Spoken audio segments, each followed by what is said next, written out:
Alors, deuxième partie de ce cours sur les vecteurs, on va voir des opérations sur ces vecteurs et on va voir d'abord le produit scalaire de deux vecteurs. Alors, produit scalaire, on va faire le produit de deux vecteurs et le résultat de ce produit de deux vecteurs, ça va nous donner un scalaire. Alors, le produit scalaire se note avec un point ici. Donc je fais ce produit de deux vecteurs, V1 scalaire V2, ça va donner V1, valeur de V1, la norme, comme on l'a vu dans le dernier cours, multiplié par V2 et multiplié par le cosinus de l'angle que forment entre eux les vecteurs V1 et V2. Alors cet angle, que j'ai appelé θ ici, est compris entre 0 et pi. Donc ici j'ai dessiné deux vecteurs, ici voilà V1, voilà V2, et l'angle ici entre V1 et V2. Donc ici vous avez norme de V1, cette longueur ici, multipliée par cette longueur, multipliée par le cosinus de l'angle. Alors, à remarquer que ceci c'est une grandeur algébrique. Grandeur algébrique, ça veut dire ça peut être positif, ça peut être négatif. Pourquoi? Parce que mon angle est compris entre 0 et pi. Ici on ne prend pas cet angle, prenez pas cet angle ici, vous prenez l'angle compris entre 0 et pi des deux vecteurs. Si θ est compris entre 0 et pi sur 2, le produit scalaire est positif, parce que le cosinus est positif, c'est le cosinus qui va donner le signe du produit scalaire. Si θ est égal à pi sur 2, le produit scalaire est nul, et si θ est compris entre pi sur 2 et pi, le produit scalaire est négatif. Donc produit scalaire, grandeur algébrique.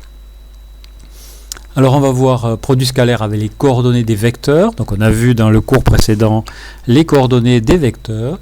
Donc le produit scalaire, c'est en fait la somme des produits des coordonnées. Ça va être A1 fois A2 plus B1 fois B2. Donc ici voilà notre façon de calculer le produit scalaire. Alors on verra que ce produit scalaire, ça va nous servir parce qu'on va l'utiliser, ou c'est dans l'expression du travail d'une force. Expression du travail d'une force, c'est un produit scalaire. Alors maintenant on va passer à quelque chose un petit peu plus compliqué. Cette opération sur les vecteurs, c'est ce que l'on appelle le produit vectoriel.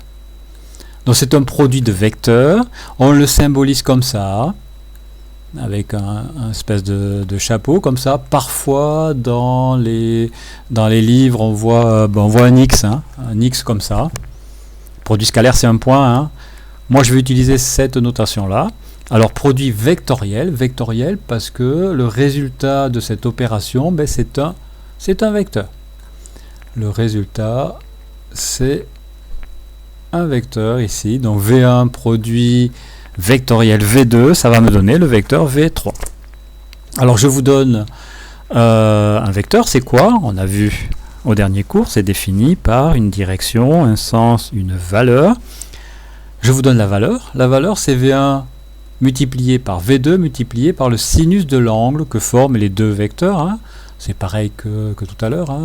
Cet angle il va être compris entre... je perds ma souris ici parce que... Voilà. Donc ici, voilà mon vecteur V1, voilà mon vecteur V2. L'angle θ, il est là. L'angle θ avec V1 ici. Et V2 ici. Alors comme c'est sinus, le sinus entre 0 et pi, c'est toujours positif. Alors c'est normal, c'est une norme. Une norme, ça doit être toujours positif, donc c'est supérieur ou égal à 0. Et normal, c'est une norme, je l'ai écrit ici. Alors on a la valeur, mais comme c'est un vecteur, il nous faut quoi? Il nous faut la direction et le sens. Alors la direction de V3, elle est perpendiculaire au plan qui est défini par V1 et V2.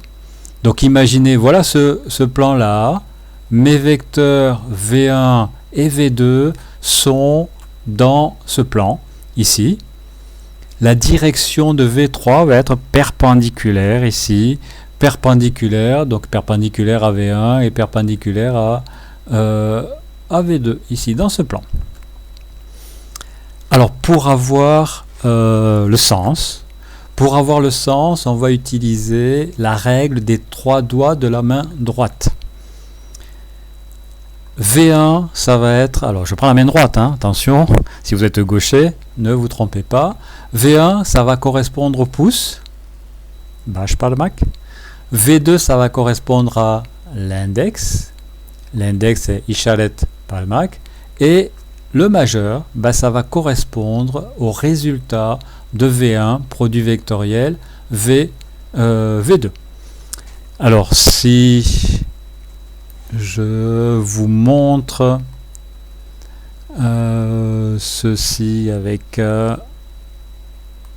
ma vidéo que je vais mettre ici, donc vous me voyez ici, vous voyez, alors je vais la mettre ici, vous voyez ma main droite, donc le pouce ça va être V1, l'index ça va être V2, donc le pouce et l'index ça forme un plan, ce plan là, le vecteur V3 c'est le majeur, donc V1, V2 et V3.